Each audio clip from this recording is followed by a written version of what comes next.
Mga kapuso, malayo na ang bagyong Inday na lumabas na ng Philippine Area of Responsibility nitong weekend pero patuloy na uulanin ang ilang bahagi ng bansa. Dahil pa rin yan sa Southwest Monsoon o Habagat. Ayon sa Pag-asa, nakaka-apekto yan sa malaking bahagi ng Luzon at posibleng magdala ng malakas pero hindi naman matagal na mga buhos ng ulan. Patuloy pong magdala ng payong dahil base sa datos ng Metro Weather. Bukas ng umaga posibleng ulanin na ang ilang bahagi ng Central Luzon. Madaragdagan yan pagsapit ng hapon. Posible ang malakas na ulan sa ilang bahagi ng Cagayan Valley at Cordillera Administrative Region sa Luzon, gayon din sa ilang bahagi ng Davao Region, Soc-Sargen at Northern Mindanao. Ilang araw na po ang pag-ulan kaya iba yung pag-iingat dahil bukod sa baha, mataas ang tsansa ng landslide. Sa Metro Manila, may tsansa rin ng mga pag-ulan sa hapon. Samantala, isa na namang bagyo ang inaasahang papasok sa PIR ngayong gabi o bukas ng umaga.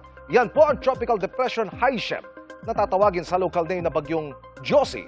Sa forecast track ng Pag-asa, posibleng lumakas at maging tropical storm ang bagyo. Gayunman, hindi ito inaasahang magtatagal sa loob ng PAR dahil posibleng lumabas din ito agad at humina ulit sa isang low pressure area.